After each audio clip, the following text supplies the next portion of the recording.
안녕하세요. 다산에듀 원장 이재현입니다. 이번 시간에는 유도전동기의 특성 두 가지 정도를 알아보겠습니다. 한 가지는 유도전동기의 속도 특성이고요. 또 다른 하나는 유도전동기의 주파수를 변화시켰을 때 유도전동기의 어떠한 특성이 변화하는지에 대한 내용입니다. 첫 번째로 유도전동기의 속도 특성 곡선입니다. 첫 번째는 속도 특성 곡선. 이 속도 특성 곡선이라고 하는 것은 유도전동기의 속도가 변화할 때 어떤 다른 파라미터가 어떻게 변화하는지를 그래프로 나타냈다라고 보시면 되겠습니다. 먼저 가로축에는 속도 변화가 있어야 되겠죠. 이렇게 여기가 속도에 관한 축이 될 것이고요. 이쪽은 여러 가지 파라미터에 대한 축이 됩니다. 그러면 여기는 속도가 0, 기동시를 의미하게 될 것이고 그 다음에 여기는 속도가 동기속도인 상태를 보겠습니다. 그러면 여기에서 슬립은 0이 될 것이고요. 여기서 슬립은 1이 됩니다. 그럼 여기에서 유도전동기 등가이로를 보시게 되면 최초에 여기에 들어오는 에너지는 P1, 1차 측의 전력이 되겠죠. 1차 측의 전력의 같은 경우에는 어떻게 변화하는지를 보았더니 얘가 이러한 곡선이 되더라라는 얘기죠. 이렇게. 얘를 P1이라고 써보겠습니다.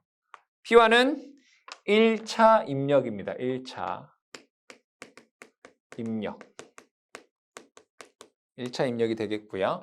자, 그럼 1차 입력이 들어오게 되면 여기에서 이렇게 나눠보게 되면 자, 여기에는 철손이 있고요.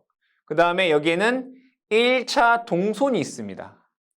그리고 여기로 들어가는 것이 2차 입력 P2가 됩니다. 그러면 이 2차 입력이라고 하는 것은 1차 입력에서 이 1차 측 철손과 동손을 제외한 값이 됩니다. 그래서 P2에 대한 그래프를 그려보면 이렇게 되더란 얘기죠. 이렇게. P1보다는 작겠죠. 이렇게. 얘가 이러한 그래프가 되더라. 철손과 1차 측 동손을 제외한. 그래서 얘를 P2. 얘가 이제 2차 입력이 됩니다. 2차 입력.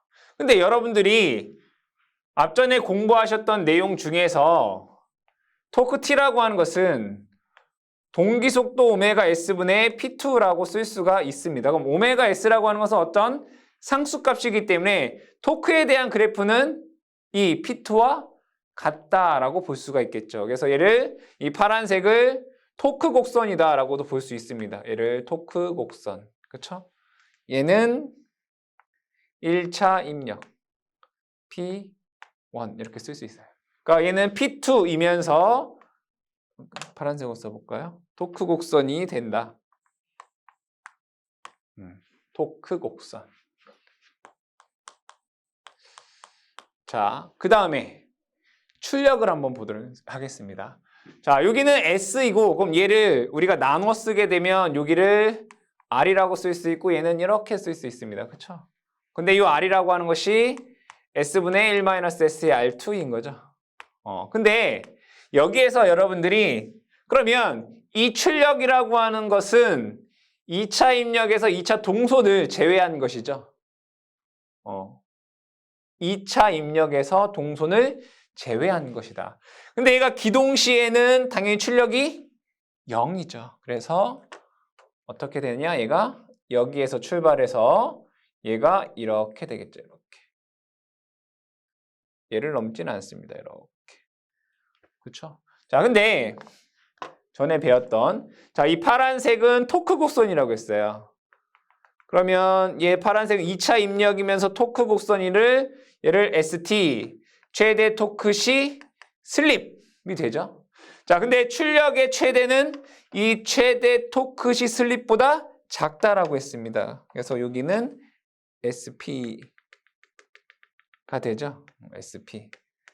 최대 출력은 최대 토크 시 슬립보다 작다. 즉 최대 출력은 최대 토크보다 높은 속도에서 회전수에서 발생한다. 이 내용이죠. 그렇죠? 그래서 어쨌든 요 파란색을 제가 편의상 P0 이렇게 적어 보겠습니다. P0.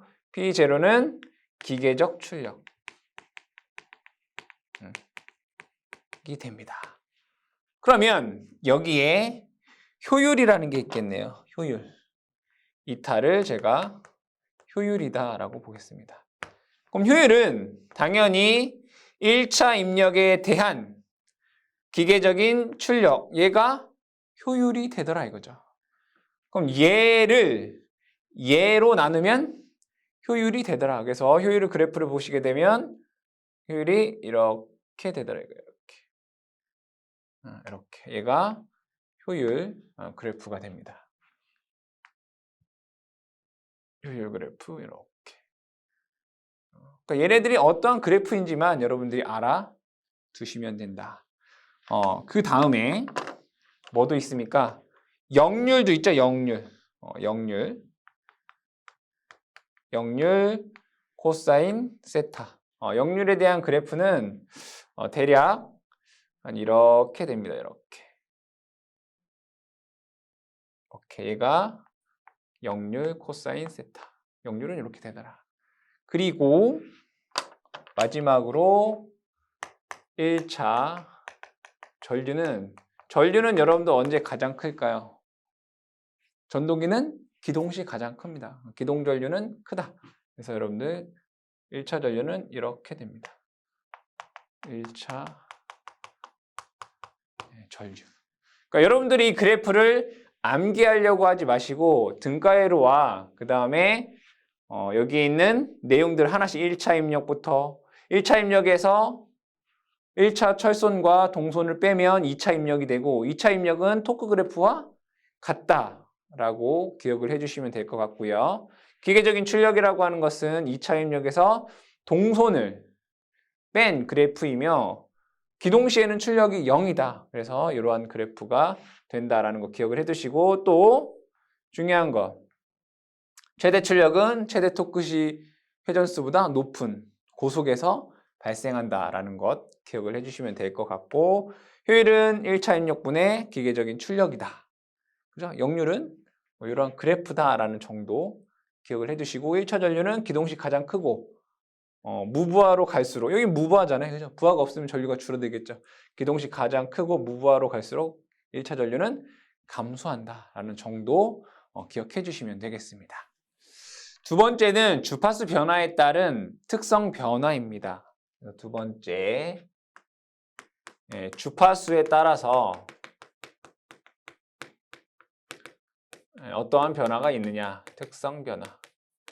뭐 여러 가지가 있겠죠. 첫 번째는 회전자의 속도입니다. 첫 번째, 회전자 속도. 여러분들이 공식만 정확히 알고 계신다면 주파수와 어떤 관계를 이해하시는데 어려움이 없습니다. 그럼 먼저 회전자의 속도 n이라고 하는 것은 공식으로 써보게 되면 1-s에 p분의 120f 이렇게 쓸 수 있습니다. 그럼 회전 속도와 이 주파수 f는 서로 비례 관계다라는 것을 알 수 있으면서 회전 속도는 주파수에 비례한다라고 해줄 수가 있습니다. 두 번째, 자속의 내용입니다. 자속 파이죠. 자, 여러분들 1차 측에 공급해주는 전압을 제가 편의상 V1이라고 보겠습니다. V1. 그럼 V1은 또는 E1은 뭐 E1이라고 적어볼까요? 자속에 의해서 뭐 6기가 되니까 여기는 뭐 E1 이렇게 되겠네요. 자, E1은 공식에 의해서 4.44 F N 파이 M 이렇게 됩니다. 그러면 여기에서 이 유도전동기 1차 측에 가해주는 V1 전압과 이 유도되는 유기전력 E1은 거의 같다라고 할 수 있습니다. 즉 외부에서 공급해주는 전압은 일정하겠죠. 그럼 결국에는 요 E1이라고 하는 값이 어떻다는 얘기예요? 일정하다라는 얘기예요. 전압이 일정하다. 그럼 여기에서 이 주파수와 이 자속과의 관계는 주파수가 올라가면 얘가 일정해야 되기 때문에 자속은 감소해야 되겠죠. 따라서 자속 파이는 주파수에 반비례한다라는 것을 알 수 있습니다. 즉 주파수가 올라가면 자속은 감소하게 됩니다. 자, 세 번째로는 역률입니다. 세 번째 역률. 네, 코사인 세타. 요거에 대해 보겠습니다. 이 역률에 대해서 볼 때, 자, 먼저 이 등가회로에서 전류를 볼게요. 전류.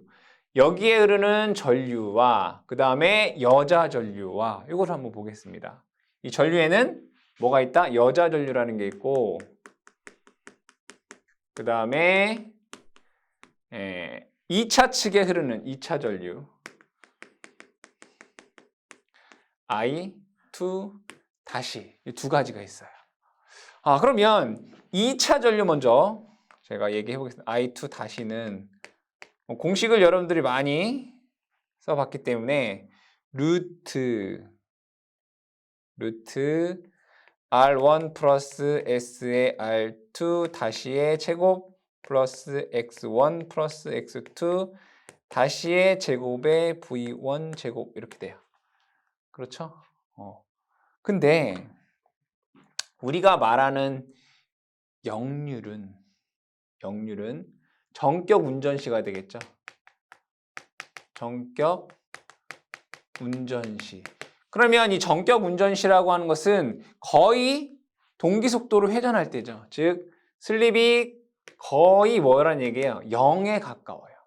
어떻다? 슬립이 거의 0에 가깝다고요. 그러면 S값이 거의 0에 가까우면 얘는 무한대의 값을 갖겠죠. 그죠?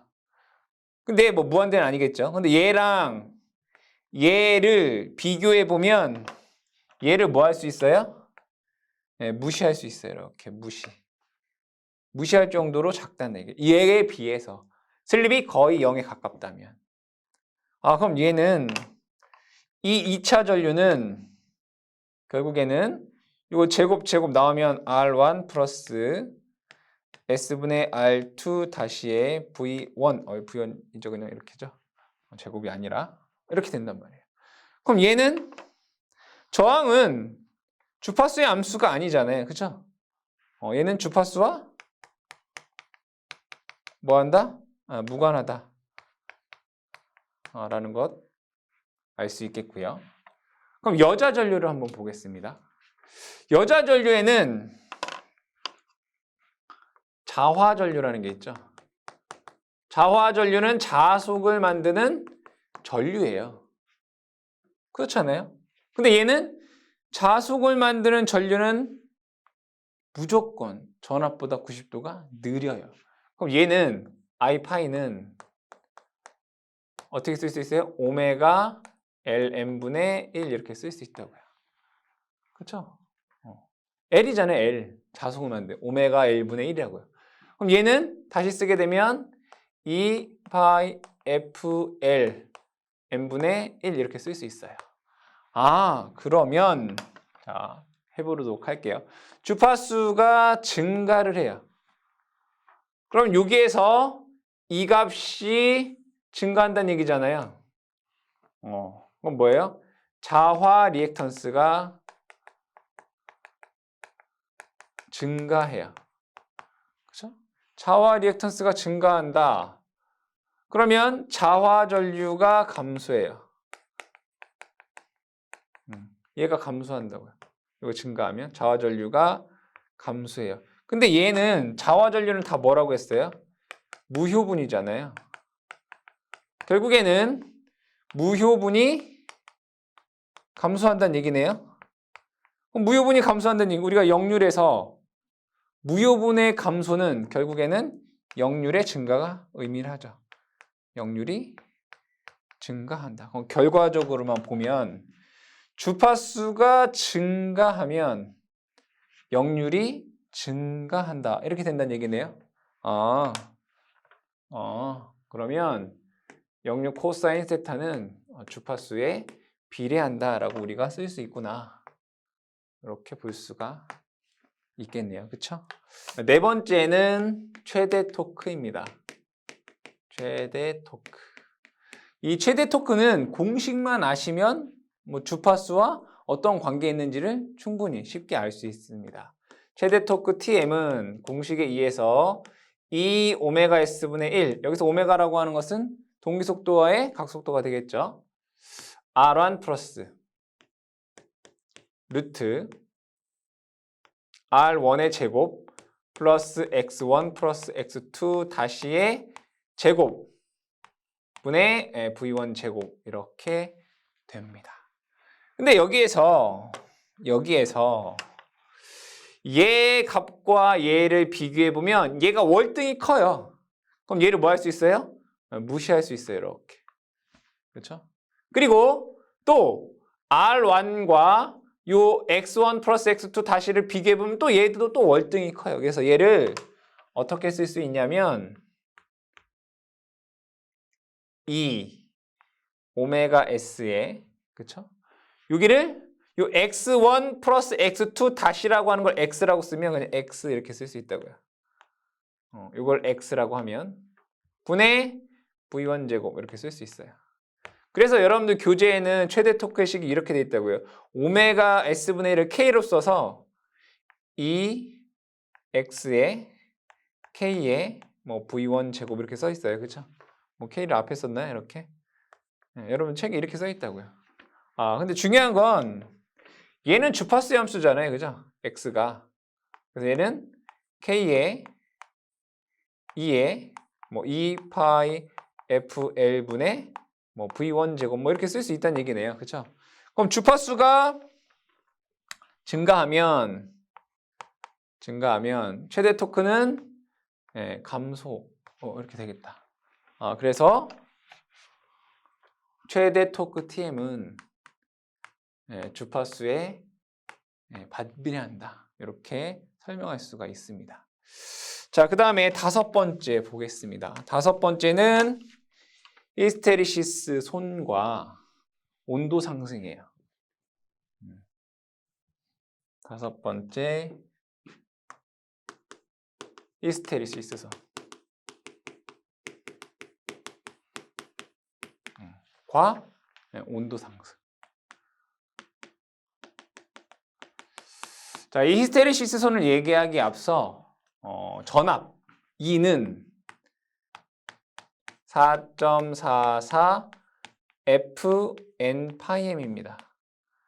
그럼 얘를 다시 한번 적게 되면 4.44 FN. 자, 파이엠은 자속 밀도 곱하기 면적 A다라고 쓸 수 있습니다. 그럼 얘를 다시 한번 적게 되면 4.44 코일에 감긴 횟수 면적 F의 BM이라고 쓸 수 있습니다. 근데 여기에 있는 값들은 한번 만들면 변화없는 값이기 때문에 얘를 어떤 K 값으로 볼 수 있어요. 그렇죠? 상수 값으로 볼 수 있단 말이에요. 결국에는 이 전압이라고 하는 것은 F의 BM이다라고 쓸 수 있단 말이에요. 뭐 K의 F의 BM 뭐 이렇게 쓸 수 있겠죠. 그냥 이 전압은 F 곱하기 최대 자속 밀도로 얘기할 수 있어요. 근데 히스테리시스 손에 대한 공식을 적어보게 되면 히스테리시스 손은 PH는 K의 F의 BM 제곱입니다. 이렇게 됩니다. 그럼 위아래다가 똑같이 F를 곱해보면 얘는 K의 F의 F 제곱 이렇게 쓰면 되겠죠. F 하나 대신에 F분의 F 제곱으로 쓰면 되겠죠. BM 제곱. 이렇게 되겠네요. 그럼 얘는 결과를 다시 한번 쓰면 K의 F의 2제곱으로 쓸 수가 있습니다. 그럼 여기에서 요 공급 전압이 어떻대? 일정할 때 이 히스테리시스 손은 뭐에 비례? 주파수에 반비례하다라는 것을 알 수가 있습니다. 그렇죠? 주파수에 어떻다? 반비례한다. 히스테리시스소는 어떻다? 주파수에 반비례한다. 언제? 전압이 일정할 때. 그러면 이 히스테리시스소는 다 손실입니다. 그럼 이 손실들이 다 뭘로 바뀌어요? 열로 바뀌어요. 히스테리시스소는 다 뭐로? 온도 상승분으로 바뀌게 된다. 그럼 결국엔 동일하게 이 히스테리시스선과 온도는 뭐예요? 비례한 거죠. 비례한 거죠. 그래서 결국에는 온도 상승도 주파수에 뭐한다? 반비례한다라는 것을 알 수가 있습니다. 자, 그 다음에 6번째는 기동전류입니다. 기동전류를 보겠습니다. 6번째 기동전류. 기동전류다. 기동이다. 라고 하면 여러분들 제일 먼저 기억해야 될 건 뭐가 있을까요? 슬립이 1이다. 유도전동기는 다 슬립에 대한 내용입니다. 기동이다. 슬립이 1이다. 자, 이때 전류를 한번 보겠습니다. I2 다시는 뭐 공식을 뭐 많이 썼기 때문에 R1 플러스 S의 R2 다시의 제곱 플러스 X1 플러스 X2 다시의 제곱의 임피던스니까 루트를 씌워야 되겠죠. 그죠? 루트. 이렇게. 그죠? 분의 전압 V1. 이렇게 쓰면 됩니다. 그죠? 자, 근데 기동전류라고 하는 것은 슬립이 뭐일 때? 1일 때. 그럼 S에다가 1을 넣어주시면 돼요. S에다가 1 넣으면 되는구나. 그러면 루트 R1 플러스 R2 다시에 플러스 X1 플러스 X2 다시에 제곱 V1 이렇게 쓸 수 있어요. 이게 기동시 전류란 얘기네요. 그런데 여기서 보니까 얘 값은 저항은 항상 뭐예요? 슬립이 거의 0에 가까울 때 빼고는 얘는 얘에 비해서 어떻다고요? 작다고요. 그럼 얘를 뭐 할 수 있어요? 무시할 수 있어요. 그럼 얘를 다시 한번 적게 되면 x1 플러스 x2 다시라고 하는 걸 x라고 보면 얘 제곱 루트니까 여기는 x 분의 v1 이렇게 된다고요. 그럼 얘를 다시 한번 적게 되면 2 파이 f L분의 v 뭐가 기동전류가 그렇잖아요. 그럼 얘는 뭐 한다는 얘기예요? 반비례한다는 얘기죠. 기동전류는 뭐 한다? 주파수에 반비례한다. 그럼 얘는 뭐 교재에는 이렇게 되어 있죠.